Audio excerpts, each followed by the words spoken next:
बच्चों, आपके सामने 100 शब्द प्रति मिनट गति का डिक्टेशन दे रहा हूँ।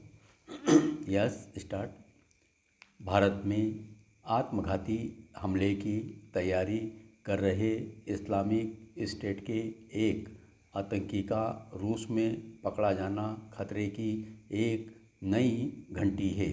यह शायद पहली बार है जब कोई आतंकी रूस के रास्ते भारत आकर आतंकवादी हमले को अंजाम देने की फिराक में था। रूस से प्राप्त जानकारी के अनुसार पकड़ा गया आतंकी मध्य एशिया का है और उसने तुर्की में प्रशिक्षण प्राप्त किया था। इसका मतलब है कि तुर्की आतंकियों के प्रशिक्षण का अड्डा बना हुआ है। ध्यान रहे कि राष्ट्रपति के सत्ता में आने के बाद से तुर्कियों में चरमपंथ बढ़ा है।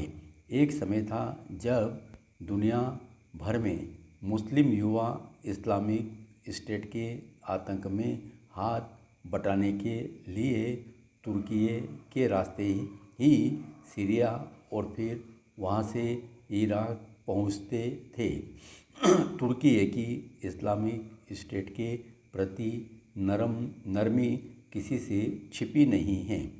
एक तथ्य यह भी है कि राष्ट्रपति जम्मू कश्मीर से अनुच्छेद 370 हटाए जाने के बाद से किस तरह पाकिस्तान के भारत विरोधी एजेंडे में उसका साथ देने में लगे हुए हैं।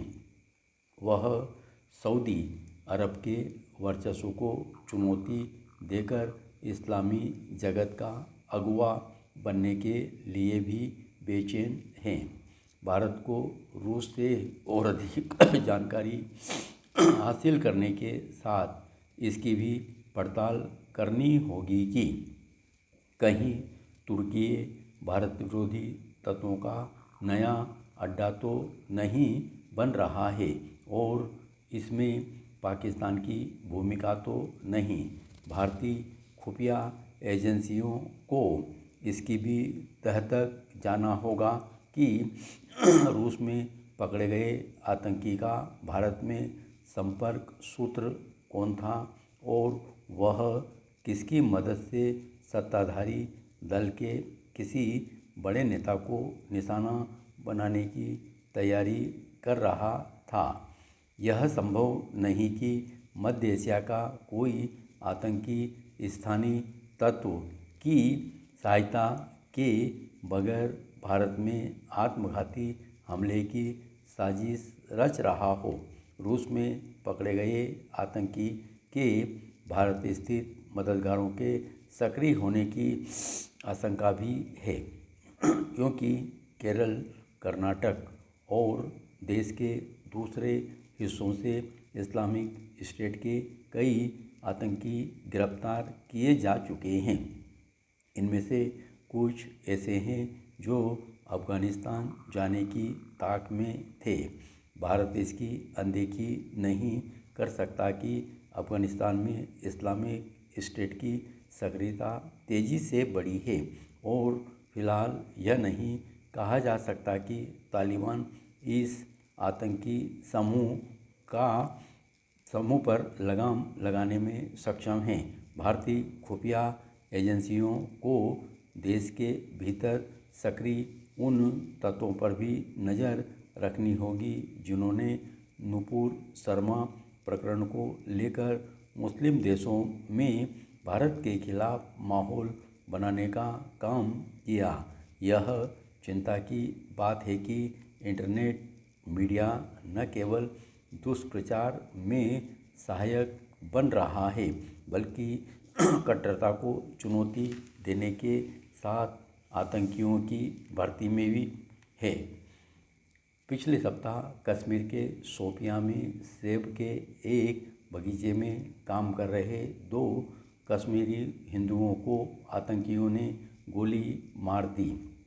48 वर्षीय सुशील कुमार की वहीं मौत हो गई। उनके परिवार के पीताम्बर नाथ घायल अवस्था में अस्पताल ले गए। इससे पहले 12 मई को बड़गाम के इलाके में आतंकियों ने तहसील ऑफिस में घुसकर सरकारी कर्मचारी राहुल भट्ट की गोली मारकर हत्या कर दी थी। राहुल उन कश्मीरी हिंदू कर्मियों में से थे जिन्हें कश्मीरी पंडितों की वापसी के लिए चलाए जा रहे पैकेज के तहत नौकरी दी गई थी। उसी महीने की 31 तारीख को कुलगाम के गोपालपुरा में काम करने वाली कश्मीरी पंडित और स्कूली शिक्षिका रजनी बाला की भी हत्या कर दी गई। रजनी के पति जम्मू के सांबा शहर में नौकरी करते हैं, जबकि उन्हें कुलगाम में तैनात किया गया था। कश्मीर में हिंदुओं और सिखों की छांट कर की जाने वाली हत्याओं के सिलसिले में घटी इस घटना के केवल 2 दिन बाद ही कुलगाम के मोहनपुरा के इलाकाई देहाती बैंक के मैनेजर विजय कुमार को गोली मारकर हत्या कर दी। धन्यवाद।